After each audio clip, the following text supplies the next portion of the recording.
The Radio Wammo Breakfast. The voice of the creative economy. With Vincent Heeringa. Yeah, from Idealog magazine, also Design Daily, and various other websites as well, like Groove Guide as well. Good morning to you, Vincent. Good morning, Wammo. How are you? Very well. Tangible Media, of course. Tangible Media. It's the new, emerging, exciting media group. That's it. That's it, Vincent. You got it. Now, this morning we're... Hey, the Groove Guide is just going off. We had to add another... we'll see today, but we'll probably add another 8 pages to it, and seems to be working. It's got Andrew WK on the front. Actually, it's got 2 sides to it. It's got it's got a front and back, but they're both Sharon Jones and Dap Kings. I don't know which side to open first. I'm confused. Yeah, we're a little experiment to see whether because we want to we want to promote New Zealand music as much as we can, not New Zealand music, but music as much as we can, and so we're experimenting with 2 covers. What do you think? Oh, that's great. Yeah. No, that's fine. Good with me. I like it. Hey, let's talk about our topic today. There is a post up on Idealog magazine about smartphone app designers and the fact that perhaps there isn't enough in New Zealand. People aren't designing apps for smartphones. Or as one of our witty wags at work said, wherefore art thou? There's something like 300,000 smartphones out there. So, that's a mixture of iPhone, Android, and, other web-capable handheld mobile devices. And the prices of these devices, particularly in New Zealand, are coming down. There's a lot of entry-level phones out there as well. And so more and more of them are getting into people's hands every day. Yeah. It breaks down according to... one contributor. We've got 200,000 iPhones, 130,000 Blackberries, 20,000 Androids, and Androids, of course, are growing quite fast.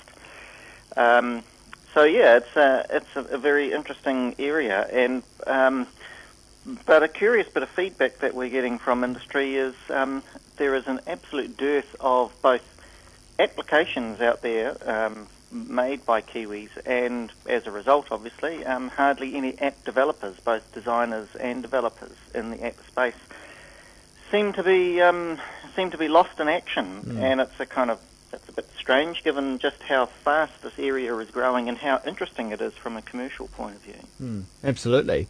Well, so are there examples of companies that are forging ahead with this stuff? Well, just about every web development company I know is trying to get their heads into the space, and there are a few that have pushed forward and done a few things. The Herald obviously have done an iPad app. Probably the first iPhone app that was to hit the market was All Press Espresso coffee company, which gives you a kind of geolocation where you can find good coffee nearby. Yeah. And they are rolling out all the time. Flix.co.nz has one, has a really good app.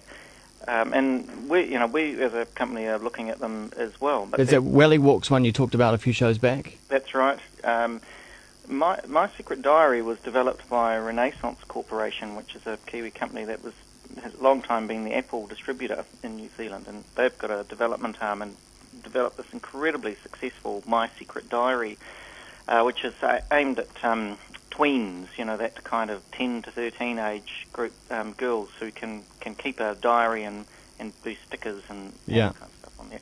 So it is happening, absolutely. But what is surprising is it was a developer called Born Digital, which is a development company.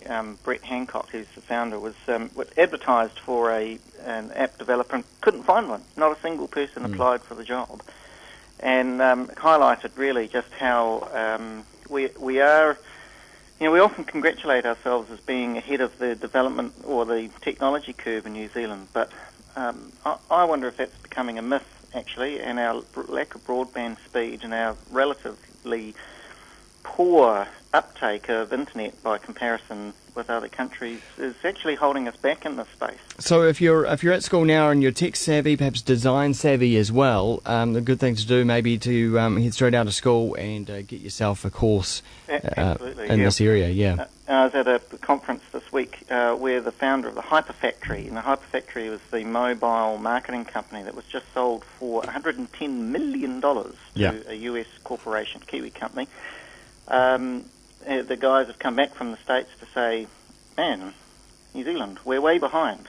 And they've started a scholarship to send people on a tour of the States to try and speed up on these things. So it's not just in the development space, but also in the commercial space. But there just isn't the demand from marketers and from companies to be developing in this area. So come on, fellas. And there is some... Lift our game. Yeah, and there is some cool stuff that can be done. There's some silly stuff as well, but right now I'm checking out a video called Star Wars Arcade. It's on the iPhone, and basically it uses the camera as the backdrop to a shoot 'em up, like you're on the side of the Starfighter on Star Wars, and you're shooting TIE fighters, in the background as the cityscape as you scan around wherever you are. So it's the real city that you're looking at, but it superimposes a Star Wars kind of scene over the top of it. That's pretty cool. That's it. Yeah.